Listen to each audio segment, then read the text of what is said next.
Good morning, Tara. How are you today? Good. How's the weather? Oh, the weather. Well, Toronto. I don't have Yes. to tell you. Yes. Yes. How is it today?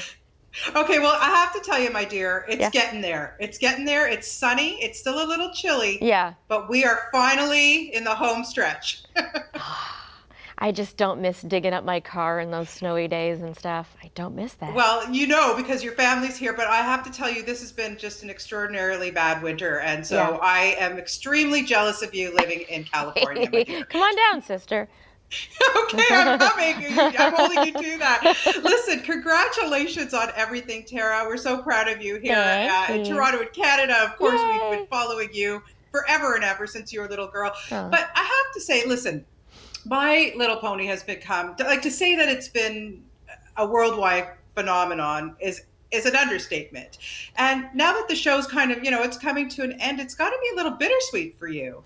Yeah, I've been asked about it at a couple cons, and people are mixed. They're sad to see it go, but they're also happy to see it go at a time when it's really successful and popular and loved by everyone. And you're right, I've never seen a fandom like this. It's a very supportive, inclusive fandom, and they're so sweet, and they come together from all over the world when a kid's being bullied or there's a child with cancer, and they're all very generous with their donations, and it's a really sweet fandom. I mean, I'm sure they'll still be around, and I'm sure I'll see them at cons dressed as ponies. But there's definitely a part of me that's sad to see Twilight go. I'm sure there'll be specials and Equestria Girl movies. I doubt it's the last time we see the main six.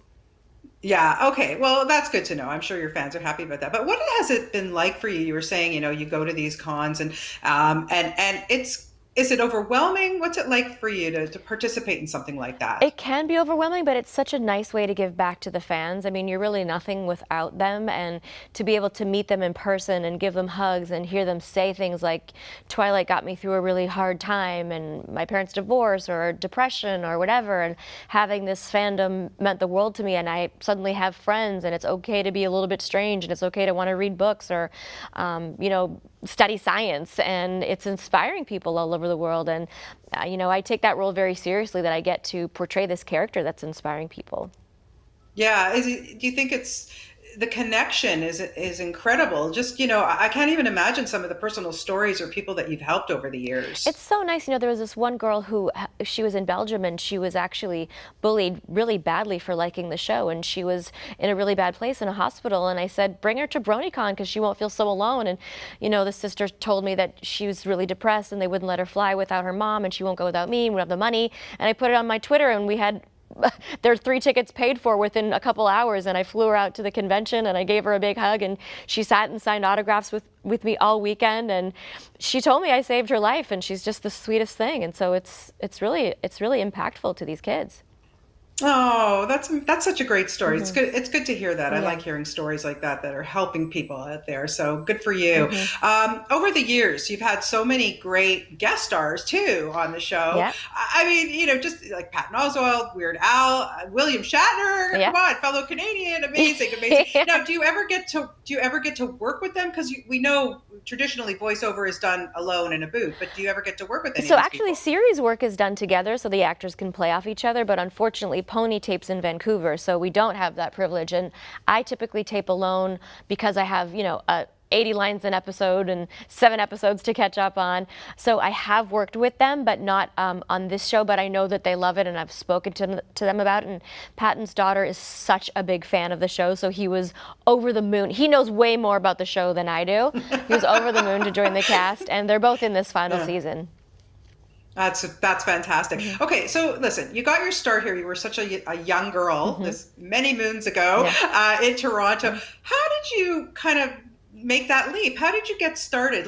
Your fans are watching this interview, and they're going to go, especially ones that are living here in Hmm. your hometown, and they're going to go, I want to become a voiceover artist. So how do you, like, what kind of advice do you give? Well, I always tell people to take as many acting classes as they can, scene study, improv, singing lessons, just to learn what your voice is capable of, and never ever pay to audition.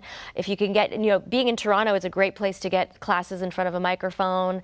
I did Second City there, which I contribute to my success because being able to think on your feet is so important in the studio. And Toronto is such a great place to start. You know, when I came to Los Angeles, I had such an extensive resume, and a lot of it being American production.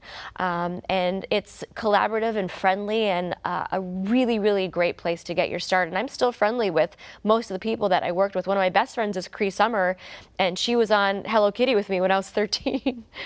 Right, right. Yeah, it's so amazing. Yeah, there are a lot of people who start out here Yeah. and make it, so it's good to see that. Now, do you ever get your voices mixed up? You're also, listen, Rocky the Squirrel. That's so awesome. It's one of my favorite voices. How do you keep them straight in your head? Hokey smokes, Bullwinkle. It's not always so easy.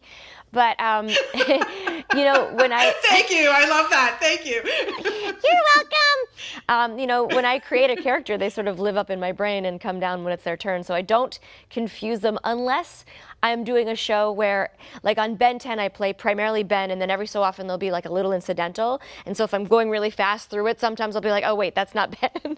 But for the most part, I don't confuse them. Oh, that's good. That's good. Yeah, you've been doing it a long time, so I think you know how to Yeah. compartmentalize.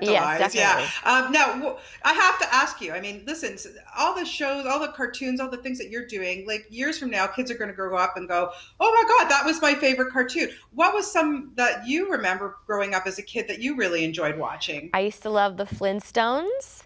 I used to love Yeah. the Smurfs. I always got up for Saturday Okay. morning cartoons, and I loved a show called Wait Till Your Father Gets Home. Did you ever see that? Okay. Okay. Let's do the theme song together. Wait till Wait your till your father father gets. Until your father Wait gets. till your father gets home. Loved that show. Was that only in Canada? Because people here don't know it. You know what? I think it was with Tom Bosley, so I don't know, right? Like I don't know if that was just a Love that Canadian thing, show. but I remember that too. Yeah. Yeah, isn't that funny Yeah. how that theme song sticks in your Yeah. head? That was fun. That was great. Yeah, I love that one. Yeah, that was a crazy show, but I loved it too. That was really Yeah. funny. Yeah. Yeah, my memories are coming home from school and watching the Yeah. Flintstones at lunchtime. Flintstones at lunchtime, Yeah. and then the Jetsons, and yeah, loved those Right. shows. Yeah, for sure. Well, listen, I could talk to you for hours and hours, Tara, but I just want to congratulate you Thank you on so everything. much. You make us so proud here in Aw, Canada. love It's you, always Canada. Miss pleasure you, to Toronto. yeah, say hi to your parents or anybody you want to say hi to. Hi to my sister and my cousins and everyone out there. Hi. Hi. Love you guys. Good stuff. Good stuff. Best of luck to you, and we hope to see you back home here visiting sometime Thanks soon. so much.